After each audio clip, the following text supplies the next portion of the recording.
The real story behind the movie franchise The Conjuring begins with a rural farmhouse in Rhode Island. Built in 1736, it has gone by many names over the years, including the Dexter Richardson House and the Old Brook Farm. When the parent family purchased it in 1971, though, it was known as the Old Arnold Estate. In January 1971, Roger and Carolyn Perrin, along with their 5 daughters, Andrea, April, Christine, Cindy, and Nancy, moved into the Old Arnold Estate, located in the Rhode Island suburbs. A modest 14-room historic farmhouse situated on a 200-acre property. It seemed like an idyllic location to raise 5 children, and the perfect place for an all-American family to live. At first, everything seemed great.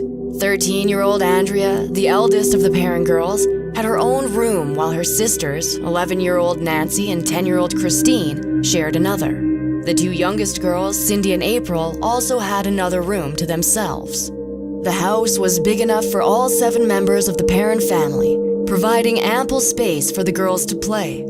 However, even as their family settled into life at the Old Arnold Estate, Roger and Carolyn hadn't forgotten the final words of the man who had sold them the house. When dropping off the keys, he had mysteriously cautioned them to leave the lights on at night. Perhaps it had been a friendly warning from one neighbor to another. After all, America in the 1970s was rife with serial killers and gruesome crime sprees. But the man's sinister tone had sent chills down Roger and Carolyn's spines. And try as they might, they couldn't get his strange caution out of their minds.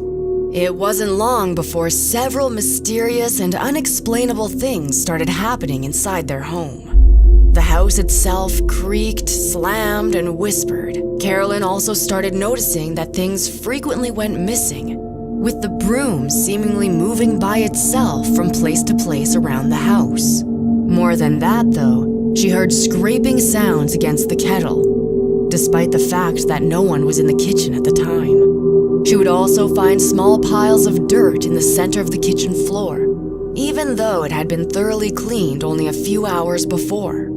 In an interview, Cindy Perrin, the second youngest daughter, said, "Things would either be moved all around in a different position than how I left them, or they would all be shoved up underneath the bed.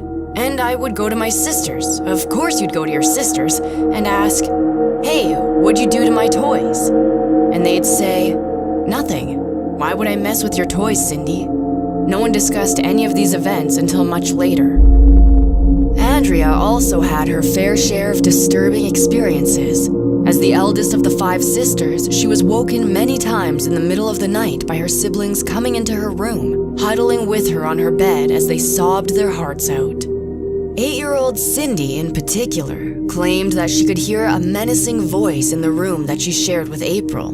A voice that whispered, "There are 7 dead soldiers in the walls," over and over again.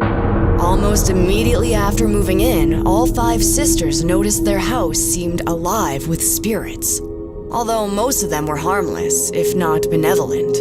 They weren't always frightened of the ghosts and even befriended one of them, calling him Manny.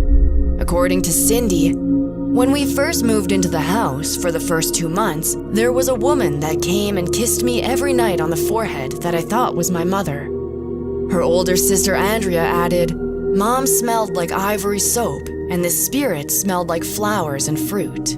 Some spirits, however, were more threatening.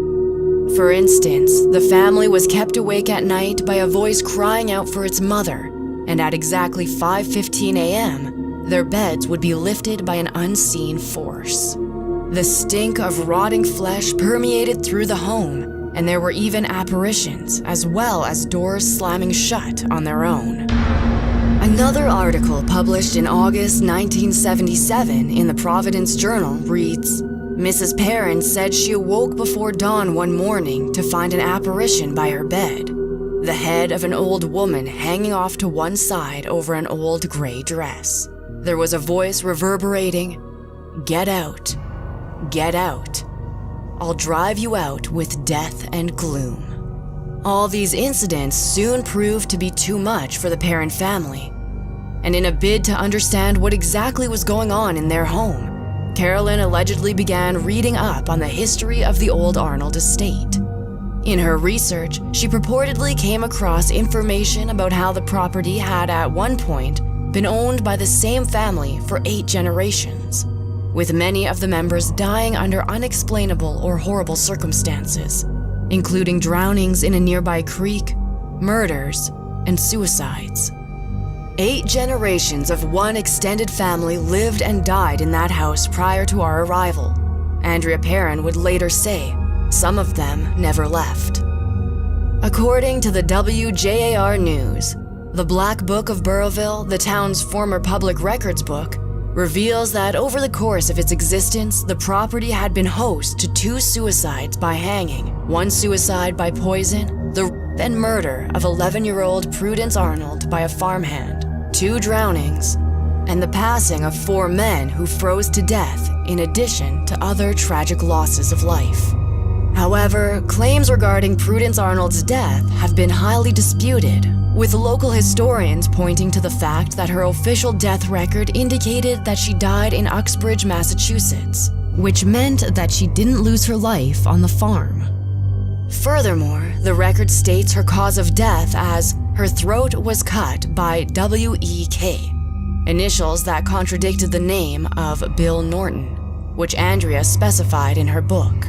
Some suspect Prudence's name and horrific death was included to help make sense of the reported hauntings. The Perrins were forced to remain in the old Arnold estate, as they had spent most of their money moving in and couldn't afford to relocate. The Perrins had to stay, and soon enough, the benevolent ghosts were replaced with a more violent and visible force. By far, the most sinister and the most harmful spirit in the old Arnold estate was a woman named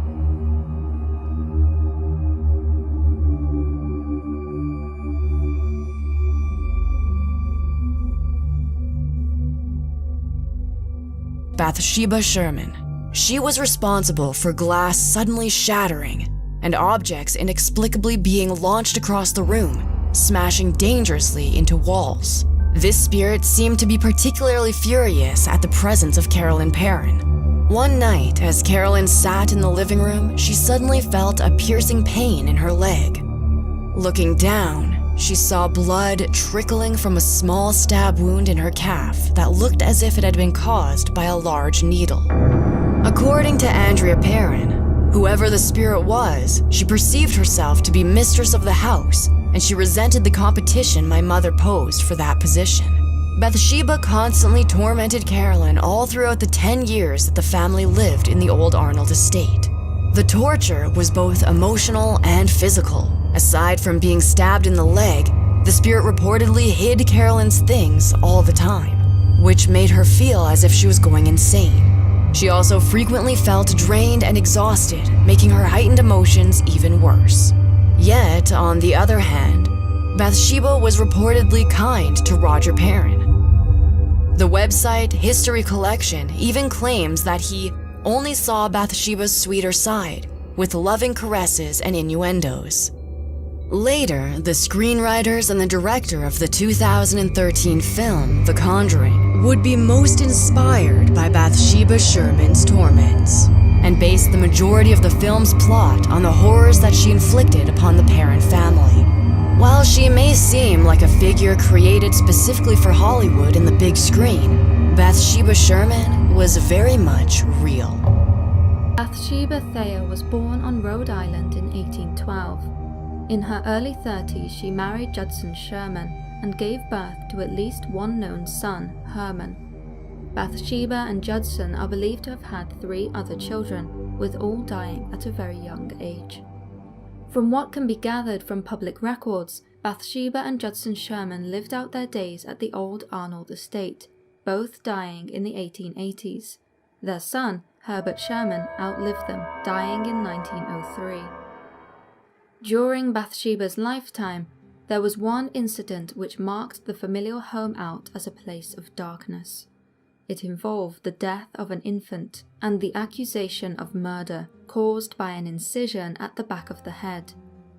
The infant had been in the care of Bathsheba at the time, and her neighbors were quick to accuse her of being a witch. Sadly, such an accusation was all too common a fate for any woman who was in any way associated with tragedy and had attracted jealousy. After all, Bathsheba had much to make her neighbors envious. She was beautiful and had a husband who provided well for her and her young boy on a private estate. It would not matter that the justice courts found Bathsheba not guilty. The corpse of the infant would follow her for the rest of her life. Her neighbors continued to believe that she had killed the child. Many speculated that the infant had been sacrificed to the devil to bestow Bathsheba with eternal youth and beauty. Some rumors were all the more malicious, claiming that she had sacrificed her own children as well. From there, rumors spread like wildfire. The local community whispered that Bathsheba Sherman was a sadist who enjoyed torturing her staff, much like Madame LaLaurie of New Orleans in the early 19th century. When Bathsheba died, her body was said to have turned to stone. That was part of Satan's price for having granted her beauty.